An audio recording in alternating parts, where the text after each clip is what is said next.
बिस्मिल्लाहिर्रहमानिर्रहीम अस्सलामु अलैकुम वरहमतुल्लाहि वबरकातुहू।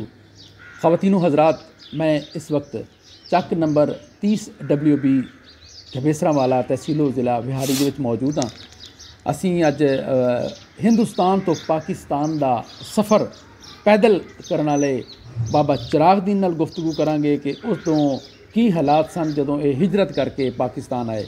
तो आओ असी बाबा चिरागदीन नाल गुफ्तगू करते हैं। अस्सलाम वालेकुम बाबा जी। वालेकुम अस्सलाम। की नाम है बाबा जी तुहाडा? चिरागदीन। बाबा जी ये दसो बई उत्थों तुसी जदों हिंदुस्तान चो चले पाकिस्तान आए, वो जदों तुसी हिंदुस्तान पहले दसो भी हिंदुस्तान उत्थे कित्थे रहिंदे सी तुसी? भदौड़। अगे सारा दसो ना। पिंड भदौड़। हाँ। रियासत पटियाला जिला। हाँ। ते तहसील बरनाला पिंड भदौड़। अच्छा अच्छा। केड़ा टाइम सी जदों तुसी उत्थे निकले? ਉਹ ਘਰੋਂ ਨਿਕਲੇ तो काफले लड़िया तो ਸੀਗਾ कोई 8-9 ਦਾ ਟਾਈਮ। ਜਦੋਂ ਤੁਹਾਨੂੰ ਘਰੋਂ ਕਿਉਂ ਨਿਕਲੇ ਤੁਸੀਂ ਉੱਥੋਂ? ਉਹ ਇਸੇ ਗੱਲ ਤੋਂ ਵੀ ਵਦਾ ਹੁਣ ਜਾਂਦੇ ਪਿਆ ਸਾਰੇ ਮੁਸਲਮਾਨ ਰਲ ਕੇ। ਹਾਂ। ਤੇ ਬਈ ਇਹ ਹੁਣ ਪਾਕਿਸਤਾਨ ਆਪੜਦੇ ਪੈ ਨਾਲ ਰਲ ਜੀ ਅਸੀਂ ਪਹੁੰਚ ਜਾਾਂਗੇ ਬਸ। ਨਹੀਂ ਜਦੋਂ ਤੁਸੀਂ ਘਰੋਂ ਨਿਕਲੇ ਤੁਹਾਨੂੰ ਕਿਸੇ ਨੇ ਕਿਹਾ ਕਿ ਜਾਂ ਬਾਹਰ ਅਫਰਾ ਤਫਰੀ ਆਵਾਜ਼ਾਂ ਆਈਆਂ ਦਫਰਾ ਦਫਰੀ ਤੋਂ ਵੇਖਿਆ ਵੀ ਲੋਕ ਜਾਂਦੇ ਪਿਆ ਮੁਸਲਮਾਨ। ਹਾਂ। ਪਰ ਨਾਲ ਜਾਂ ਤੁਹਾਨੂੰ ਘਰੇ ਕਿਸੇ ਨੇ ਆ ਕੇ ਮਾਰਿਆ ਕੁੱਟਿਆ ਤੇ ਫਿਰ ਨਿਕਲੇ? ਮਾਰਿਆ ਕੁੱਟਿਆ ਕੋਈ ਨਹੀਂ ਉੱਥੇ। ਅੱਛਾ। ਨਾ ਨਾ ਕੋਈ ਨਾ। ਅੱਛਾ ਕੋਈ ਨਾ। ਅੱਛਾ ਫਿਰ ਤੁਸੀਂ ਕਿ ਨਿਕਲ ਕੇ ਤੇ ਕਿੱਧਰ ਗਏ? ਉਹ ਕਾਫਲੇ ਨਾਲ ਰਲ ਗਏ। ਕਾਫਲਾ ਕਿੱਥੇ ਸੀ? ਪਿੰਡ ਦੇ ਨਾਲ ਜਾਂਦਾ ਪਿਆ ਸੀਗਾ। ਕਿੱਥੋਂ ਦਾ ਕਾਫਲਾ ਸੀ? ਉਹ ਕਾਫਲਾ ਸੀਗਾ ਹਿੰਮਤਪੁਰੇ ਦਾ, ਡੋਗਰਾਂ ਦਾ। ਅੱਛਾ। ਯਾਨੀ ਸਰਵਰਾ ਐਵੇਂ ਸਮਝ ਲਾ ਵੀ ਉਹੀ ਸੀ, ਡੋਗਰ ਸੀਗੇ ਉਹ ਕਾਫਲੇ ਦੇ। ਕਾਫਲੇ ਦੇ। ਅੱਛਾ। ਲੋਕਾਂ ਕਿਹਾ ਵੀ ਇਹਨਾਂ ਦੇ ਕੋਲੇ ਅਸਲਾ ਉਸਲਾ ਹੈਗਾ, ਤਕੜੇ ਬੰਦੇ ਆ, ਬਦਮਾਸ਼ ਆਦਮੀ ਆ, ਵੀ ਨਾਲ ਲੱਗਦੇ ਅਸੀਂ ਵੀ ਪਹੁੰਚ ਜਾਾਂਗੇ ਪਾਕਿਸਤਾਨ। ਅੱਛਾ। ਹਾਂ। ਫਿਰ ਕੀ ਬਣਿਆ ਤੁਹਾਡਾ? ਕਾਫਲਾ ਉੱਥੋਂ ਚੱਲਿਆ ਤੇ ਕਿੱਥੇ ਰੁਕਿਆ? ਚੱਲਿਆ ਜਾ ਕੇ ਸ਼ਾਮ ਹੋ ਗਈ। ਪਿੰਡ ਸੇ ਅੱਗੇ ਕੋਠਾ। ਅੱਛਾ। ਕੋਠੇ ਜਾ ਕੇ ਰਾਤ ਰਹਿ ਪਏ। ਅਰ ਸਵੇਰ ਨੂੰ ਉੱਠੇ ਉੱਥੋਂ ਤੁਰ ਪਏ ਫੇਰ। ਤੇ ਜਦੋਂ ਫੇਰ ਗਏ ਤਾਂ ਅੱਗੇ ਤਕਰੀਬਨ 12-1 ਦਾ ਟਾਈਮ ਸੀਗਾ। ਬਾਬਾ ਜੀ ਤੁਸੀਂ ਇਹ ਦੱਸੋ ਤੁਹਾਡੀ ਉਮਰ ਕਿੰਨੀ ਸੀ ਉਦੋਂ? 6-7 ਸਾਲ ਸੀਗੀ ਉਮਰ। ਅੱਛਾ। ਤੇ ਕੌਣ ਕੌਣ ਤੁਸੀਂ ਘਰੋਂ ਨਿਕਲੇ? ਅਸੀਂ ਨਿਕਲੇ ਸੀ ਮੇਰੀ ਮਾਂ, ਮੇਰਾ ਪਿਓ, 3 ਮੇਰੀਆਂ ਭੈਣਾਂ। ਤੁਹਾਡੀ ਮਾਂ ਦਾ ਕੀ ਨਾਂ ਹੈ? ਫਾਤਮਾ। ਤੇ ਪਿਓ ਦਾ? ਨੂਰ ਮੁਹੰਮਦ। ਤੇ ਭੈਣਾਂ ਕਿਹੜੀਆਂ ਸੀ ਨਾਲ? ਨਿਆਮ ਤੇ ਬਸ਼ੀਰਾਂ ਤੇ ਮੀਦਾਂ। ਅੱਛਾ। ਚਲੇ ਜੀ ਤੁਸੀਂ ਅੱਗੇ ਕਿੱਥੇ ਆ ਕੇ ਕਾਫਲਾ ਰੁਕਿਆ? ਨਾਲ ਚਾਚਾ ਸਦੀਕ। ਅੱਛਾ। ਇਹ ਸੀਗੇ ਅਸੀਂ ਸਾਰੇ ਜੀ ਆਪ ਜਿਹੜੇ ਸੀਗੇ ਘਰ ਦੇ। ਕਹਿੰਦੇ ਤੁਸੀਂ ਸਾਰੇ ਨਿਕਲਣ ਲੱਗੇ ਤੇ ਸਦੀਕ ਜਿਹੜਾ ਬਾਬਾ ਹੈ ਉਹ ਕਿੱਥੇ ਸੁੱਤਾ ਸੀ ਉਦੋਂ? ਕਿੱਥੇ ਸੌਣਾ ਸੀ ਉਹਨੇ? ਸਾਡੇ ਨਾਲ ਸੀ ਉਹ। ਕਹਿੰਦੇ ਛੱਤ ਤੇ ਸੁੱਤਾ ਪਿਆ ਸੀ ਉਹ ਨਹੀਂ ਯਾਰ, ਉਹ ਤਾਂ ਜਦੋਂ ਅਸੀਂ ਕਾਫਲੇ ਮੁੜ ਕੇ ਆਏ ਉਦੋਂ ਦੀ ਗੱਲ ਆ। ਅੱਛਾ ਅੱਛਾ ਅੱਛਾ। ਕਾਫਲਾ ਤੁਹਾਡਾ ਕਿੱਥੇ ਜਾ ਰੁਕਿਆ ਫਿਰ? ਉਹ ਜਾ ਰੁਕਿਆ ਕਣੀਏ ਵਾਜੇ। ਇਹ ਕਿੱਥੇ ਆ ਕਣੀਆਂ ਵਾਜਾ? ਇਹ ਅੱਗੇ ਆ, ਕੋਠੇ ਤੋਂ ਅੱਗੇ ਹੈਗਾ। ਅੱਛਾ। ਤੇ ਉੱਥੇ ਨਹੀਂ ਆ ਫਿਰ ਇਹਨਾਂ ਨੇ ਕਰਤਾ ਫੋਨ ਵਾਇਰਲੈਸ ਕਰਤੇ ਹਿੰਦੂਆਂ ਨੇ, ਸਿੱਖਾਂ ਨੇ, ਇੰਨਾ ਮੁਸਲਮਾਨ ਜਾ ਰਿਹਾ ਹੈ ਤੇ ਸਾਡੀਆਂ ਫਸਲਾਂ ਉਜਾੜੀ ਜਾਂਦੇ ਆ, ਬੰਦੇ ਮਾਰੀ ਜਾਂਦੇ ਸਾਡੇ, ਤੇ ਸਾਡੀ ਕੋਈ ਮਦਦ ਕਰੋ। ਅੱਛਾ। ਉੱਥੇ ਸਿੱਖਾਂ ਦੀ ਫੌਜ ਉੱਪੜ ਪਈ। ਉੱਪੜੀ ਤੇ ਫਿਰ ਨਾ ਪੁਲ ਦੇ ਉੱਤੇ ਟੱਪੇ। ਅਸੀਂ ਪੁਲ ਤੋਂ ਕੋਈ ਗਾਂਹ ਬੈਠੇ ਸੀ, ਕੋਈ ਪਿਛਾਂ ਬੈਠੇ ਸੀਗੇ। ਤੇ ਉਹ ਲੋਕਾਂ ਨੇ ਕਿਹਾ, ਜਿਹੜੇ ਫੌਜੀ ਸੀ ਨਾ ਉਹਨਾਂ ਨੂੰ ਤਾਂ ਪਤਾ ਸੀਗਾ, ਉਹਨਾਂ ਨੇ ਕਿਹਾ ਵੀ ਇਹ ਗੱਡੀਆਂ ਰੋਕ ਲਓ, ਖੋਲੋ, ਇਹਨਾਂ ਕੋਲ ਅਸਲਾ ਵੀ ਹੈਗਾ ਤੇ ਗੱਡੀਆਂ ਵੀ ਆਪਣੇ ਕੋਲ ਹੋ ਜਾਣਗੀਆਂ। ਤੇ ਜਿਹੜੇ ਵਡੇਰੇ ਬੰਦੇ ਉਹ ਕਹਿੰਦੇ ਵਧੀਆ ਕਮਲੇ ਫੌਜੀ, ਇਹ ਤਾਂ ਆਪਣੀ ਮਦਦ ਵਾਸਤੇ ਆ ਰਹੇ ਨੇ। ਅੱਛਾ। ਉਹ ਕਹਿੰਦਾ ਚੰਗਾ ਲੱਗ ਲੈਂਦਾ ਪਤਾ। ਉਹਨਾਂ ਨੇ ਵੀ ਅਗਲੇ ਪਾਸੇ ਜਾ ਕੇ ਮੋਰਚੇ ਬਣਾ ਲਏ, ਪਿਛਲੇ ਪਾਸੇ ਮੋਰਚੇ ਬਣਾ ਲਏ ਕਣੀਏ ਵਾਜੇ। ਆਹੋ। ਅੱਛਾ। ਤੇ ਜਾ ਕੇ ਫਿਰ ਗੰਜ ਮਸ਼ੀਨਾਂ ਬੀੜਦੀਆਂ। ਅੱਛਾ। ਹਾਂਜੀ। ਭੁੰਨ ਤੇ ਲੋਕ ਉੱਥੇ ਵਿੱਚ। ਓਏ ਹੋਏ ਹੋਏ। ਤੁਸੀਂ ਉੱਥੇ ਮੌਜੂਦ ਸੀ? ਹਾਂਜੀ। ਤੇ ਜਦੋਂ ਫਿਰ ਵੇਖਿਆ ਨਾ ਕੋਈ ਉਦੋਂ ਕੈਫੀਅਤ ਕੀ ਸੀ? ਮਤਲਬ ਕਿਸ ਤਰ੍ਹਾਂ ਦੀ ਲੋਕ ਹਾਲ ਬੂ ਕੀਤੀ? ਭੱਜੇ ਨਸੇ ਜਿੱਧਰ ਕਿਸੇ ਦਾ ਮੂੰਹ ਆਇਆ, ਜਿੱਧਰ ਨੂੰ ਮੂੰਹ ਹੋਇਆ ਉਧਰ। ਤੂੰ ਤਾਂ ਬੱਚਾ ਸੀ ਉਦੋਂ ਤੇ ਤੈਨੂੰ? ਮੇਰੀ ਮਾਂ ਨੇ ਮੇਰੀ ਬਾਂਹ ਫੜ ਲਈ ਨਾ ਫਿਰ। ਅੱਛਾ। ਮੇਰੀ ਬਾਂਹ ਨਹੀਂ ਮੁੜ ਕੇ ਛੱਡੀ ਉਹਨੇ। ਅੱਛਾ। ਉਹ ਅਸੀਂ ਤਾਂ ਫਿਰ ਜਿੱਧਰੋਂ ਆਏ ਸੀ ਨਾ ਪਿਛਾਂ ਨੂੰ, ਮੇਰੀ ਮਾਂ ਨੇ ਪਿਛਾਂ ਹੀ ਮੂੰਹ ਰੱਖ ਲਿਆ। ਅੱਛਾ। ਬਾਕੀ ਦਾ ਕਿਸੇ ਪਤਾ ਨਹੀਂ ਸੀ ਕਿਸੇ ਪਾਸੇ ਦਾ। ਉਧਰੇ ਮੂੰਹ ਰੱਖ ਲਿਆ ਤੇ ਭਾਈ ਉਧਰ ਨੂੰ ਤੁਰ ਪਏ। ਰਾਤੋਂ ਰਾਤ ਸਵੇਰ ਅਸੀਂ ਇੱਥੇ ਫਿਰ ਆਪਦੇ ਪਿੰਡ ਆ ਗਏ। ਅੱਗੇ ਵੇਖੀਏ ਤੇ ਬਾਬਾ ਸਦੀਕ ਸਰ ਉੱਤੇ ਪਿਆ ਸੀ ਕੋਠੇ 'ਤੇ। ਅਸੀਂ ਬੂਹਾ ਘਲਾਇਆ ਤੇ ਘਲਾ ਕੇ ਤੇ ਫਿਰ ਅਸੀਂ ਵੀ ਪੈ ਗਏ ਜਾ ਕੇ। ਤੇ ਸਮਾਨ ਸਮੂਨ ਪਿਆ ਸੀ ਹਲੇ? ਨਾ ਨਾ ਕੋਈ ਸ਼ੈ ਨਹੀਂ ਸੀ। ਉਹ ਲੋਕ ਲੈ ਗਏ ਸੀ ਲੁੱਟ ਕੇ। ਅੱਛਾ। ਤੇ ਫਿਰ ਸਵੇਰ ਨੂੰ ਮਤਲਬ ਅਗਲੇ ਦਿਨ ਮਾਮਾ ਸੁਲੇਮਾਨ ਆ ਗਿਆ। ਉਹਨੇ ਆ ਕੇ ਫਾਤਮਾ ਇੱਥੇ ਸੰਨ ਸਾਡੇ ਪਏ ਸਾਰੇ। ਤੇ ਉਹਨੇ ਕਿਹਾ ਵੀ ਆਪਾਂ ਤਾਂ ਤਾਣੀ ਖਿੱਚਦੇ ਆ ਇੱਥੇ, ਚਲੋ ਬਾਕੀ ਜੀ ਆਪੇ ਆ ਜਾਣਗੇ, ਹੌਲੀ ਇਕੱਠੇ ਹੋ ਜਾਣਗੇ, ਇੱਥੇ ਤਾਂ ਅਮਨ ਆਗਾ। ਅੱਛਾ। ਉਸ ਅਗਲੇ ਦਿਨ ਉੱਥੇ ਹੱਲਾ ਬੋਲ ਗਿਆ। ਕਿੱਥੇ? ਭਦੌੜ। ਅੱਛਾ। ਉੱਥੇ ਹੱਲਾ ਬੋਲ ਗਿਆ। ਉੱਥੋਂ ਫਿਰ ਲੋਕ ਨਿਕਲ ਭੱਜੇ ਭਾਈ ਤੁਰੇ ਫਸਲਾਂ ਨੂੰ। ਅਸੀਂ ਵੀ ਫਸਲਾਂ ਨੂੰ ਭਾਈ ਤੁਰੇ। ਫਿਰ ਜਿੱਧਰ ਨੂੰ ਕਿਸੇ ਦਾ ਮੂੰਹ ਹੋਇਆ, ਜਿੱਧਰ ਨੂੰ ਮਾਰੇ ਕੋਈ ਲੁੱਕ ਗਿਆ, ਕੋਈ ਜਿਵੇਂ, ਕੋਈ ਕਿਵੇਂ, ਕੋਈ ਕਿਵੇਂ। ਬਸ ਇਸ ਤਰ੍ਹਾਂ ਹੀ ਫਿਰ ਦੂਏ ਕੁ ਦਿਨ ਮੇਰੀ ਮਾਂ ਲੈ ਕੇ ਮੈਨੂੰ ਆ ਗਈ। ਜਿਹੜਾ ਮੇਰੇ ਪਿਓ ਦਾ ਬੇਲੀ ਸੀਗਾ ਸਿੱਖ। ਕੀ ਨਾਂ ਸੀ ਉਹਦਾ? ਉਹਦਾ ਨਾਂ ਸੀ ਲਾਲੂ। ਲਾਲੂ ਸਿੱਖ? ਲਾਲੂ। ਅੱਛਾ। ਤੇ ਉਹਦੇ ਘਰ ਉਹ ਕਿਹੜੇ ਪਿੰਡ ਸੀ? ਉਸੇ ਭਦੌੜ ਸੀ। ਅੱਛਾ। ਉੱਥੇ ਆ ਗਏ ਭਾਈ 2-3 ਦਿਨ 4 ਦਿਨ ਉੱਥੇ ਰਹੇ। ਮੁੜ ਕੇ ਮਾਮੇ ਸੁਲੇਮਾਨ ਆ ਗਏ, ਮੁੰਡੇ ਰਲ ਗਏ, ਕੈਂਪ ਬਣ ਗਏ ਮੁਸਲਮਾਨਾਂ ਦੇ। ਸਾਡਾ ਕੋਟ ਬਣ ਗਿਆ ਸੀਗਾ ਕੈਂਪ ਨੇੜੇ ਸਾਨੂੰ ਉਹ ਸੀਗਾ। ਤੇ ਉੱਥੇ ਫਿਰ ਆਖਿਆ ਬਈ ਨਹੀਂ, ਇਹ ਤਾਂ ਤੁਸੀਂ ਕੈਂਪੇ 'ਚ ਆਏ ਨਾ, ਜਦੋਂ ਤੁਸੀਂ ਰਸਤੇ 'ਚ ਆ ਰਹੇ ਸੀ ਤੁਸੀਂ ਕੀ ਦੇਖਿਆ ਉਦੋਂ? ਲਾਸ਼ਾਂ ਦੀ ਕੀ ਸੂਰਤ ਹਾਲ ਸੀ? ਬੰਦੇ ਕਹਿੰਦੇ ਆ ਵੀ ਸੂਏ 'ਚ ਲਾਸ਼ਾਂ ਜਾਂਦੀਆਂ ਸੀ ਤੇ ਬੰਦੇ ਬੁੜੀਆਂ ਨੇ। ਨਾ ਅਸੀਂ ਲਾਸ਼ਾਂ ਕੋਈ ਨਹੀਂ ਵੇਖੀਆਂ। ਅੱਛਾ। ਅਸੀਂ ਤਾਂ ਉੱਥੋਂ ਨਿਕਲਿਆ ਸ਼ਾਮ ਨੂੰ। ਫਿਰ ਸਾਡਾ ਮਾਮਾ ਸੁਲੇਮਾਨ ਲੈ ਗਿਆ, 2-3 ਜੀ ਹੋਰ ਸੀਗੇ ਨਾਲ, ਮਾਮੀ ਪਾਗਣ ਸੀਗੀ।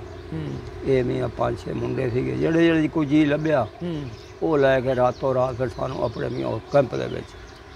ਤੇ ਕੈਂਪ ਦੀ ਬੰਗ ਆਉਂਦੀਆਂ ਪਈਆਂ ਸੀਗੀਆਂ। ਅਜੇ ਅਸੀਂ 2 ਕਿੱਲੇ ਪਿੱਛੇ ਸੀ ਕੈਂਪ ਤੋਂ। ਤੇ ਇਹਨਾਂ ਨੇ ਕਿਹਾ ਭੱਜੋ ਭੱਜੋ, ਅਜੇ ਵੀ ਸਿੱਖਾਂ ਦੀ ਆਪਾਂ ਹੱਥ ਦੇ ਵਿੱਚ ਹੈਗੇ ਆ। ਆਪਣਾ ਕੈਂਪ ਅਗਾਂਹ ਇੱਥੇ ਆ ਗਏ ਤਾਂ ਇੱਥੇ ਵੀ ਆਪਾਂ ਨੂੰ ਮਾਰ ਦੇਣਗੇ। ਬਸ ਜੀ ਉੱਥੇ ਫਿਰ ਕੈਂਪ 'ਚ ਆ ਗਏ। ਕੀ ਨਾਂ ਸੀ ਕੈਂਪ ਦਾ? ਉਹ ਸੀ ਪਿੰਡ ਸੀ ਕੋਟ। ਅੱਛਾ। ਕੋਟ ਕਪੂਰਾ। ਅੱਛਾ। ਉਸ ਪਿੰਡ 'ਚ ਕੈਂਪ ਲੱਗਾ ਸੀ? ਯਾਨੀ ਪਿੰਡ ਤੋਂ ਬਾਹਰ। ਅੱਛਾ। ਉਹ ਪਿੰਡ ਪਾਕਿਸਤਾਨ ਦੀ ਹਦੂਦ ਹੈ ਜਗ੍ਹਾ? ਹਾਂ, ਪਾਕਿਸਤਾਨ ਸੀਗਾ। ਇਹ ਕਿਹੜੀ ਜਗ੍ਹਾ ਹੈ? ਦੱਸੀ ਤਹਿਸੀਲ ਜ਼ਿਲ੍ਹਾ ਕਿੱਥੇ? ਉਹਦਾ ਨਹੀਂ ਮੈਨੂੰ ਪਤਾ ਕਿਹੜੀ ਜ਼ਿਲ੍ਹੇ 'ਚ। ਅੱਛਾ। ਤੇ ਉੱਥੇ ਵੀ ਫਿਰ ਸਾਡਾ ਕੈਂਪ ਉਠਾਇਆ 5ਵੇਂ 7ਵੇਂ 10ਵੇਂ ਦਿਨ ਉਠਾ ਕੇ ਤੇ ਫਿਰ ਲੈ ਗਏ ਬਈ ਸਾਨੂੰ ਪਾਕਿਸਤਾਨ ਪੜਾਉਣੇ ਆ। ਫਿਰ ਅਸੀਂ ਫਿਰੋਜ਼ਪੁਰ ਆਏ। ਫਿਰੋਜ਼ਪੁਰ ਆ ਕੇ ਉੱਥੋਂ ਭਾਈ ਫਿਰ ਅਸੀਂ ਹੈਡ ਪਾਰ ਲੰਘਾਤਾ ਸਾਨੂੰ ਗੰਡਾ ਸਿੰਘ ਵਾਲਾ। ਫਿਰ ਸਾਨੂੰ ਕਿਹਾ ਲੈ ਭਾਈ ਆ ਹੁਣ ਪਾਕਿਸਤਾਨ ਅਜੇ ਜਿੱਧਰ ਮਰਜ਼ੀ ਫਿਰਦੇ ਰਹੋ। ਨਿੱਕੀ ਨੇ ਹੈਡ ਸਿੰਘ ਵਾਲਾ ਤੁਹਾਨੂੰ ਲੰਘਾਇਆ? ਆਪਣੀ ਫੌਜ ਨਹੀਂ। ਅੱਛਾ ਅੱਛਾ ਅੱਛਾ। ਬਈ ਜਾਓ ਹੁਣ ਇੱਧਰ ਲੰਘ ਜਾਓ ਗਾਹਾਂ। ਤੇ ਇਹ ਹੁਣ ਇੱਧਰ ਗਾਹਾਂ ਆਪਣਾ ਪਾਕਿਸਤਾਨ ਹੈ। ਤੇ ਇੱਧਰ ਤੁਹਾਨੂੰ ਕੋਈ ਕੁਛ ਨਹੀਂ ਕਹਿੰਦਾ, ਜਿੱਥੇ ਮਰਜ਼ੀ ਤੁਰੇ ਫਿਰੋ। ਅੱਛਾ। ਉਸ ਤੋਂ ਬਾਅਦ ਭਾਈ ਫਿਰ ਅਸੀਂ ਕਸੂਰ ਆ ਗਏ। ਉੱਥੋਂ ਭਾਈ ਫਿਰ ਅਸੀਂ ਗੱਡੀ ਚੜ੍ਹੇ। ਗੱਡੀ ਚੜ੍ਹ ਕੇ ਤੇ ਆ ਗਏ ਲਾਹੌਰ। ਆ ਗਏ ਤੇ ਲਾਹੌਰੋਂ ਵੀ ਨਾ ਰਾਏਵਿੰਡੋਂ ਵੀ ਗੱਡੀ ਚੜ੍ਹੇ। ਫਿਰ ਅਸੀਂ ਭਾਈ ਆ ਗਏ ਆਪਣਾ ਚੀਚਾਵਲ ਨਹੀਂ ਆ ਉਤਰੇ ਗੱਡੀ ਤੇ। ਤੇ ਗੱਡੀ ਦੇ ਕਿਰਾਇਆ ਕਿਹਨੂੰ ਦਿੱਤਾ ਤੁਸੀਂ? ਉਹ ਕਿੱਥੋਂ ਕਿਹਨੇ ਦੇਣਾ ਕਿਰਾਇਆ? ਸਾਡੇ ਕੋਲ ਕਿਰਾਇਆ ਕੋਈ ਸੀਗੇ? ਲੈਂਦੇ ਨਹੀਂ ਸੀ ਟੀਟੀ? ਲੈਂਦੇ ਹੀ ਕੋਈ ਨਹੀਂ ਸੀਗੇ। ਸੀ ਕਿਸੇ ਉਹਨੂੰ ਪਤਾ ਵੀ ਇਹਨਾਂ ਰੋਟੇ ਪੱਟੇ ਦੇ ਕੋਲ ਕੀ ਹੈਗਾ। ਓਹੋ। ਅੱਛਾ। ਉੱਥੋਂ ਵੀ ਉਤਰੇ। ਫਿਰ ਉਤਰ ਕੇ ਚਲੋ ਵੀ ਹੁਣ ਕਿੱਧਰ ਨੂੰ ਚੱਲੀਏ। ਬਈ ਉਹ 36 ਚੱਕ ਬਈ ਉੱਥੇ ਡੋਗਰ ਹੈਗੇ ਹਿੰਮਤਪੁਰੇ ਦੇ। ਵੀ ਚਲੋ ਸਾਡੇ ਕੋਈ 10 ਦਿਨ ਲੰਘਾਉਣਗੇ। ਉੱਥੇ ਗਏ। ਉੱਥੇ ਉਹਨਾਂ ਕੋਲ ਮੁਲਕ ਅੱਗੇ ਬਥੇਰਾ ਆਇਆ ਵਾ। ਕੋਈ ਬਰਾਦਰੀ, ਕੋਈ ਗੈਰ ਬਰਾਦਰੀ। ਉਸੇ ਰਾਤ ਔਖੇ ਸੌਖੇ ਸੀ ਰਹੇ। ਉੱਥੋਂ ਫਿਰ ਟੁਰ ਪਏ। ਫਿਰ 11 ਚੱਕ 'ਚ ਆ ਗਏ। 11 'ਚੋਂ ਫਿਰ ਕੋਈ 2-4 ਦਿਨ ਉੱਥੇ ਰਹੇ। ਉੱਥੋਂ ਉਹਨਾਂ ਬੰਦੇ ਆਖਿਆ ਬਾਈ ਤੁਸੀਂ ਜਾਓ ਸ਼ਹਿਰ, ਕਾਰਖਾਨੇ ਚੱਲਦੇ ਆ, ਮਾਈਆਂ ਉੱਥੇ ਮਜ਼ਦੂਰੀ ਕਰਨਗੀਆਂ। ਬਾਬੇ ਨੂੰ ਨਾਨੇ ਮਾੜੇ ਨੂੰ ਕਹਿੰਦੇ ਬਾਬਾ ਤੂੰ ਵੀ ਉੱਥੇ ਕਰ ਰਿਹਾ ਕੋਈ ਕੰਮ, ਤੁਸੀਂ ਕੰਮ ਕਰੋ, ਬੱਚਿਆਂ ਨੂੰ ਰੋਜ਼ੀ ਕਮਾਏ ਖਵਾਓ ਕੋਈ। ਅਸੀਂ ਉੱਥੇ ਆ ਗਏ ਭਾਈ। ਉੱਥੇ ਆਏ ਤੇ ਉੱਥੋਂ ਅਸੀਂ ਸਟੇਸ਼ਨ 'ਤੇ ਆ ਜਾ ਕਰੀਏ। ਬਾਲ ਸੀ ਜਿਹੜੇ ਉੱਥੇ ਚਾਚਾ ਸਦੀਕ ਸਾਨੂੰ ਮਿਲ ਗਿਆ। ਉਹਨੂੰ ਭਾਈ ਲੈ ਗਏ। ਫਿਰ ਮਿਲੇ ਗਿਲੇ। ਉਹ ਅਗਲੇ ਦਿਨ ਭਾਈ ਸਾਨੂੰ ਉਹ ਨਾਨਾ ਸਾਡਾ ਜਿਹੜਾ ਸੀਗਾ ਲੰਗੇ ਵਾਲਾ ਰਹਿਮਤੁੱਲਾ। ਅੱਛਾ। ਉਹਨੂੰ ਪੁੱਛਿਆ ਦੱਸਿਆ ਵੀ ਸੁਣਾ ਆਪਣੇ ਜੀਆਂ ਦਾ ਕੋਈ ਪਤਾ? ਉਹਨੇ ਆਖਿਆ ਆਪਣੇ ਮੀਆਂ ਜਿਹੜੇ ਜੀ ਆ ਨਾ ਨਵੀਏ ਕੇ ਉਹ ਵਿਆੜੀ ਬੈਠੇ ਆ ਗਏ। ਉਹ ਚਲੋ ਬਈ ਵਿਆੜੀ ਚਲੀਏ। ਉੱਥੇ ਆ ਕੇ ਜੀ ਤਾਂ ਇਕੱਠੇ ਹੋਈਏ। ਲਓ ਜੀ ਭਾਈ ਅਸੀਂ ਵਿਆੜੀ ਆ ਗਏ। ਅੱਛਾ। ਵਿਆੜੀਆਂ ਰਾਤ ਰਹੇ ਆ। ਸਵੇਰ ਨੂੰ ਕਹਿੰਦੇ ਬਾਈ ਚਲੋ ਇਹਨਾਂ ਚੱਕਾਂ ਨੂੰ ਨਿਕਲੋ ਮੀਆਂ, ਕਿਸੇ ਪਾਸੇ ਕੋਈ ਕੰਮ ਧੰਦਾ ਲੱਭੀਏ, ਰੋਜ਼ੀ ਖਵਾਈਏ ਬਾਲਾਂ ਨੂੰ। ਇੱਥੋਂ ਆਪਾਂ ਕੀ ਕਰਦਾ ਇੱਟਾਂ ਨੂੰ ਚੱਟਣਾ ਇਹਨਾਂ ਨੂੰ, ਇੱਟਾਂ ਨੂੰ ਕੀ ਕਰਨਾਗਾ। ਉਹ ਭਾਈ ਨਿਕਲੇ ਉੱਥੋਂ 79 75 ਆਏ, 13 'ਚ ਆਏ, 75 'ਚ ਆਏ। ਪੁੱਛਿਆ ਦੱਸਿਆ ਕੋਈ ਜਗ੍ਹਾ ਨਾ ਮਿਲੀ। ਤੁਸੀਂ ਚੀਚਾ ਵਤਨੀ ਦਾ ਇੱਕ ਵਾਕਿਆ ਦੱਸਣਾ ਭੁੱਲ ਗਏ ਹੋ, ਮੇਰਾ ਖਿਆਲ ਹੈ ਸੁਣਾਉਂਦੇ ਹੁੰਦੇ ਸੀ ਵੀ ਉੱਥੇ ਤੁਹਾਨੂੰ ਪਟਵਾਰੀ ਨੇ ਸੱਦਿਆ, ਮੰਜਾ ਉਹ ਦਿੱਤਾ। ਸੱਦਿਆ ਸਾਨੂੰ, ਉਹ ਦੱਸੀ ਨਹੀਂ ਗੱਲ। ਪਟਵਾਰੀ ਨੇ ਸੱਦਿਆ ਨਹੀਂ, ਉਹ ਸਾਨੂੰ ਕਿਸੇ ਨੇ ਦੱਸਿਆ ਸੀਗਾ ਹਾਂ ਬਈ ਤਹਿਸੀਲਦਾਰ ਦਿੰਦਾ ਹੈਗਾ ਮੰਜਾ ਤੇ ਬਿਸਤਰਾ ਤੇ 5 ਭਾਂਡੇ। ਅਸੀਂ ਉੱਥੇ ਗਏ, ਉਹਨਾਂ ਨੇ ਆਖਿਆ ਠੀਕ ਆ। ਉਹ ਚੌਕੀਦਾਰ ਨੂੰ ਕਹਿੰਦਾ ਮੀਆਂ ਖੋਲੋ ਸਟੋਰ, ਇਹਨਾਂ ਨੂੰ ਮੀਆਂ ਮੰਜਾ ਵੀ ਦਿਓ ਤੇ ਭਾਂਡੇ ਵੀ ਦਿਓ, ਬਿਸਤਰਾ ਵੀ ਦਿਓ। ਉਹ ਸਾਨੂੰ ਦੇਤਾ ਤੇ ਅਸੀਂ ਚੱਕ ਕੇ ਤੁਰ ਪਏ। ਉਹਨੇ ਕਿਹਾ ਯਾਰ ਮਾਈਆਂ ਨਾਲ ਨਿੱਕੇ ਬੱਚੇ ਹੈਗੇ ਆ, ਅੱਗੋਂ ਸਿਆਲ ਆਉਂਦਾ ਪਿਆ, ਇਹਨਾਂ ਨੂੰ ਪੁੱਛ ਵੀ ਕੋਈ ਜਗ੍ਹਾ ਬਹਿਣ ਦੀ ਹੈਗੀ ਆ। ਅੱਛਾ, ਮੇਰੀ ਮਾਂ ਹੁਣੀ ਕਹਿੰਦੇ ਹੈਗੀ ਭਾਈ। ਨਹੀਂ ਨਹੀਂ ਬੀਬੀ ਤਹਿਸੀਲਦਾਰ ਦੇ ਕੋਲ ਚੱਲੋ। ਤਹਿਸੀਲਦਾਰ ਨੇ ਪੁੱਛਿਆ, ਉਹਨੇ ਕਿਹਾ ਬੀਬੀ ਕੋਈ ਜਗ੍ਹਾ ਬਹਿਣ ਦੀ ਹੈਗੀ ਤੁਹਾਡੀ, ਸਿਆਲ ਤੁਰਦਾ ਪਿਆ ਉੱਤੋਂ ਪੜਨਾ ਨਿੱਕੇ ਨਿੱਕੇ ਬਾਲ ਆ ਗਏ। ਉਹਨਾਂ ਕਿਹਾ ਹਾਂ ਭਾਈ ਹੈਗੀ ਆ। ਉਹ ਫਲਾਣੀ ਨਹੀਂ ਬੀਬੀ ਉਹ ਤਾਂ ਹੈਗੀ, ਟਿਕਟਾਂ ਕੱਢਣ ਵਾਲਿਆਂ ਨੇ ਛਾਂ ਦੀ ਜਗ੍ਹਾ ਬਣਾਈ ਆਪ ਦੀ। ਹੁਣ ਤੁਸੀਂ ਇੰਝ ਕਰੋ ਵੀ ਆ ਦੇਖੋ ਸਾਰਾ ਚੀਜ਼ਾਂ ਸ਼ਹਿਰ ਖਾਲੀ ਪਿਆ, ਜਿੰਦੇ ਲੱਗੇ ਪਏ ਆ, ਤੇ ਇੱਥੋਂ ਤੁਸੀਂ ਜਿਹੜੇ ਮਕਾਨ ਵਾਲੀ ਉਂਗਲ ਕਰ ਦਿਓਗੇ ਉਹੀ ਮਕਾਨ ਤੁਹਾਨੂੰ ਜਿੰਦਾ ਖੋਲ੍ਹ ਦਿਆਂਗੇ। ਜੋ ਕੁਛ ਪਿਆ ਹੈਗਾ ਅੰਦਰ ਉਹ ਵੀ ਤੁਹਾਡੇ ਮੁਕੱਦਰਾਂ ਨਾਲ, ਤੇ ਤੁਹਾਡੇ ਨਾਲ ਇੰਤਕਾਲ ਹੁਣੇ ਕਰ ਦੂੰ ਮੈਂ। ਤਹਿਸੀਲਦਾਰ ਕਹਿੰਦਾ ਅੱਛਾ ਇੱਥੋਂ ਤੁਹਾਨੂੰ ਖਾ ਨਹੀਂ ਕੋਈ ਸਕਦਾ। ਅੱਛਾ, ਜਿਹੜੇ ਜੀ ਬੀਬੀ ਜਿਉਂਦੇ ਹੈਗੇ ਉਹ ਲੱਭ ਜਾਣਗੇ, ਕਿਤੇ ਨਹੀਂ ਜਾਂਦੇ ਉਹ।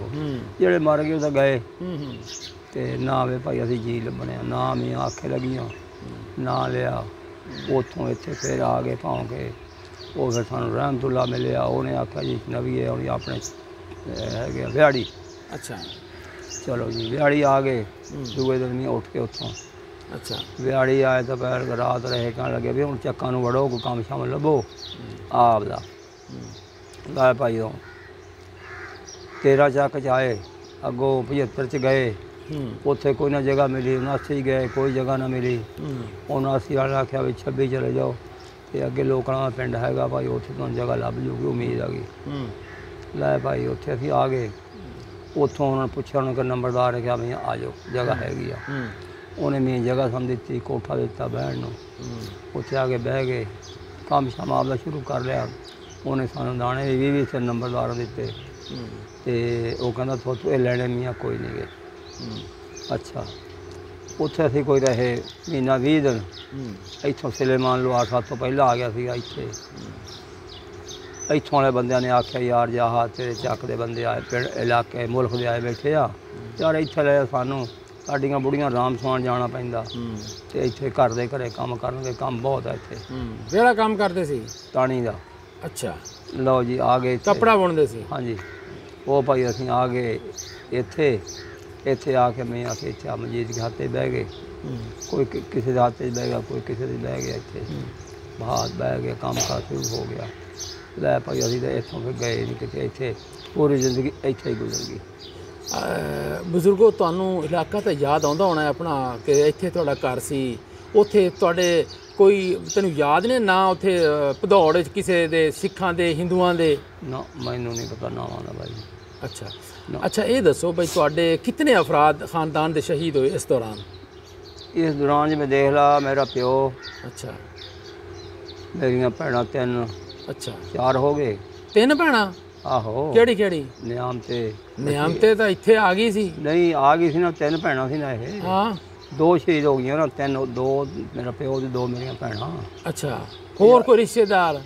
ਹੋਰ ਚਾਚਾ ਮੇਰਾ ਖੁਸ਼ੀ ਸੀਗਾ ਜਿਹੜਾ, ਅੱਛਾ, ਉਹ ਆਪਦੇ ਸਹੁਰੇ ਗਿਆ ਵਾ ਸੀਗਾ। ਅੱਛਾ, ਉਹਦੇ 4 ਬੱਚੇ ਸੀ, 5, ਉਹ ਵੀ ਸ਼ਹੀਦ ਹੋ ਗਏ ਉੱਥੇ। ਉਹ ਕਿੱਥੇ? ਸੇਲਵਰਾ, ਪਿੰਡ ਸੇਲਵਰਾ ਸੀਗਾ। ਅੱਛਾ, ਉਹਦੇ ਜੀ ਵੀ ਉੱਥੇ ਸ਼ਹੀਦ ਹੋ ਗਏ, ਆਪ ਵੀ ਸ਼ਹੀਦ ਹੋ ਗਿਆ। ਅੱਛਾ, ਸਿੱਖਾਂ ਨੇ ਮਾਰਤੇ। ਹਾਂ ਬਸ। ਤੇ ਹੁਣ ਤੁਹਾਡਾ ਦਿਲ ਕਰਦਾ ਉੱਥੇ ਆਪਦਾ ਪਿੰਡ ਵੇਖਣ ਨੂੰ, ਬਈ ਜਾਵਾਂ ਮੈਂ ਵੇਖਾਂ ਉੱਥੇ ਰਹਿੰਦਾ ਸੀ? ਕਿਤੇ ਹੋਈ ਕਿਸਮਤ ਜੇ ਚਲੇ ਜਾਵਾਂਗੇ, ਨਹੀਂ ਤਾਂ ਹੈ ਹੁਣ ਮੁੱਕੀ ਪਈ ਇਹ ਗੱਲ ਤਾਂ ਹੁਣ ਜੀ। ਇਹ ਜੀ ਬਾਬਾ ਚਿਰਾਗਦੀਨ ਆਪਣੀ ਦੁੱਖ ਭਰੀ ਕਹਾਣੀ ਸਾਨੂੰ ਸੁਣਾ ਰਹੇ ਸਨ, ਤੇ ਇਹਦੇ ਨਾਲ ਹੀ ਆਪਣੇ ਮੇਜ਼ਬਾਨ ਅਬਦੁਲ ਜੱਬਾਰ ਅੰਸਾਰੀ ਨੂੰ ਦਿਓ ਇਜਾਜ਼ਤ। ਅੱਲਾਹ ਨਿਗਹਿਬਾਨ।